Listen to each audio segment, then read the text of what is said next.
Hello friends, my name is Ryan.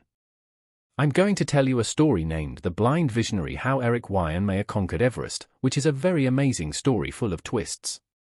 So, let's start. It was a cold, cloudy morning when Erik Weihenmayer stood at the base of the most formidable challenge of his life. The towering Mount Everest loomed above him, shrouded in mist and mystery. The world had its eyes fixed on this extraordinary man who dared to attempt the impossible. Erik wasn't just another climber with a dream of reaching the summit, he was blind. Yes, completely blind. But Erik had a vision that transcended sight, a vision that burned within him to prove that limits are only as strong as the mind that creates them. Erik had not always been blind. As a child, he had experienced the vibrant colors of the world, the golden hues of sunlight, and the gentle sway of trees. But at the tender age of 13, a rare genetic disorder called retinoschisis robbed him of his sight. For most people, such a devastating loss would have marked the end of dreams. But for Erik, it became the beginning of a journey that would defy all expectations. The journey to Everest was not a sudden decision.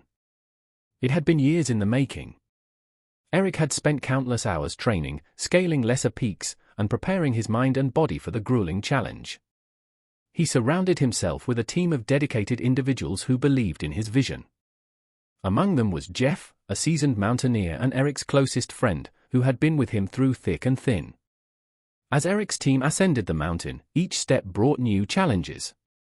The icy winds cut through their clothing like knives, and the thin air made every breath feel like a battle. Erik relied heavily on his teammates and his trekking poles, which he used to feel the terrain beneath him. Each tap of the pole against the ice was a conversation with the mountain, a way to understand its treacherous pathways. But Everest is not kind to anyone, and Erik's journey was far from smooth. On the second day of the climb, disaster struck.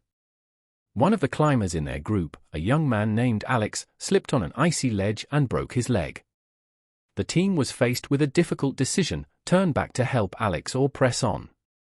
Erik, despite his own challenges, insisted they prioritize Alex's safety. They spent precious hours descending to get Alex to base camp, where he could receive medical attention. The delay cost them time and energy, but Erik's unwavering determination to put others first inspired his team to push forward.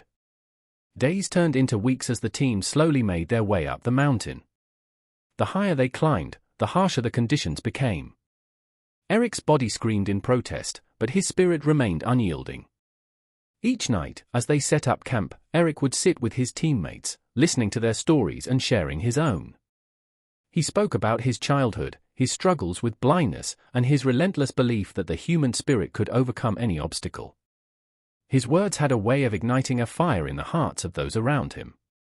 As they approached the final leg of their journey, the infamous death zone loomed ahead.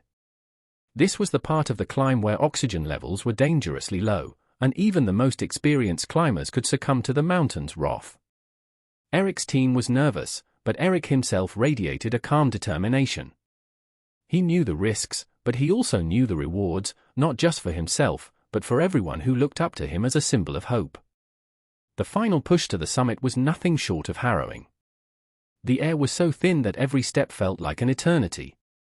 Erik's hands were numb from the cold, and his legs felt like they would give out at any moment. But he kept going, one step at a time, guided by the voice of his teammate Jeff, who called out instructions to navigate the treacherous terrain. And then, it happened. After hours of climbing, Erik felt the ground beneath him level out. He reached out with his hands and felt the icy expanse of the summit. He had done it. Erik Weihenmayer, a blind man, had conquered Mount Everest. The team erupted in cheers, their voices carrying across the frozen expanse. Erik knelt down, his fingers brushing against the ice as he let the moment sink in. He couldn't see the view, but he didn't need to. He could feel the triumph in his soul, the culmination of years of hard work, perseverance, and faith. News of Erik's achievement spread like wildfire.